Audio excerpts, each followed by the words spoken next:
Okay, my friends. So on Friday, we started talking about inferencing. Remember, an inference is something that we make that's not directly said in a text. So, in order to make an inference, you have to use what the text is saying or what the picture shows you. You have to use what you already know inside of your brain, and then you come up with a conclusion. So, for example, if somebody comes in soaking wet and I hear thunder outside, but I haven't directly looked out the window, I know that somebody would be wet. If it's raining outside, I know that thunder comes along with rain, so I can infer that it's raining outside. So, what is an inference? We think about what we know and we use what the author tells us to make an inference. So, what can you infer about this picture? Okay, I see a little boy. I don't have much, but I've got to get the information from the text. The text here is the picture. I see a little boy. I see an airplane ticket. I see a backpack and I see luggage. So, I know that when people have a ticket and they have luggage with them, they're going on vacation or they're traveling somewhere. So, I'm going to infer that this little boy is traveling somewhere. He's leaving and he's going on a plane. We infer because the author doesn't tell us, but hints at something. Again, we have to think about what we know and use what the author tells us to make inferencing. So, what can you infer is going on in this picture? Well, I know I'm looking at this woman's face, and I know that when somebody makes a face like this, they're usually confused. So I can infer that this woman is most likely confused about something or she's trying to figure something out. What can I make about this? And what inferences can I make about this dog? Okay. Well, I'm looking and I see a dog and I see an empty bowl. And I see the dog waiting by the empty bowl. I know that when there's an empty bowl and it has a dog bone on it, that bowl is assigned to the dog. And if it's empty and the dog is waiting by it, I'm going to infer, I'm going to make an inference that this dog is waiting to be fed.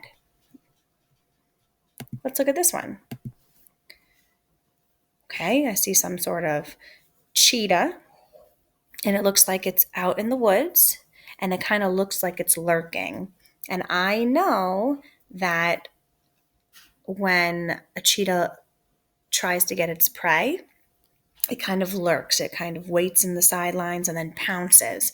So I'm going to make an inference that this animal is most likely hunting for its prey. So let's take a guess at what's going on. The motives, the situations, the thoughts, or the actions of the people, animals, objects involved. We're going to use the evidence in the picture to guide us. Okay, so let's think. I'm looking at this picture and I see a girl upset. Okay, so let's talk about the evidence in the picture and what I already know. I see the girl. She has a sad face on. She looks like she's visibly upset. She looks like she may be crying or she may be in the middle of yelling and kind of taking a breath. I know that when somebody looks like that, they're upset. Do I know exactly what they're upset about? No, but I can infer that this person is upset about something. What can you infer about this dog? Oopsie, I'm sorry.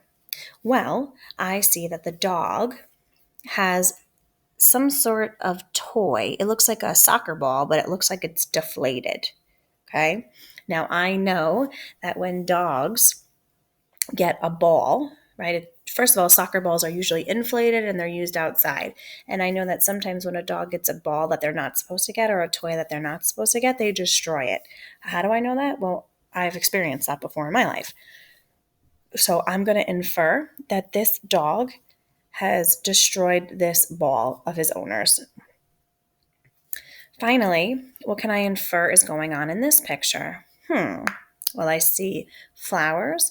Typically, those are a bouquet where you would see in a wedding party. I've seen people, brides or bridesmaids, I've seen people in weddings hold this.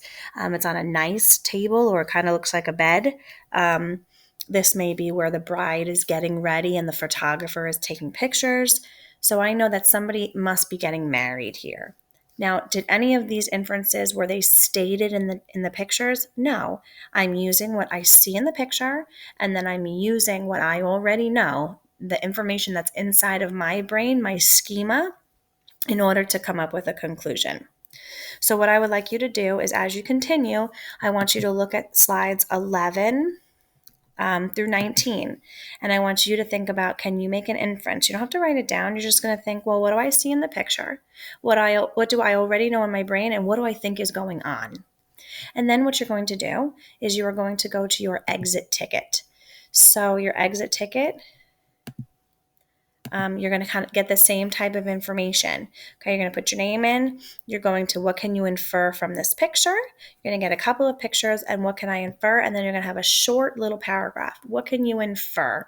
So what conclusion can you draw based on the information that you see and the information that's already inside your brain?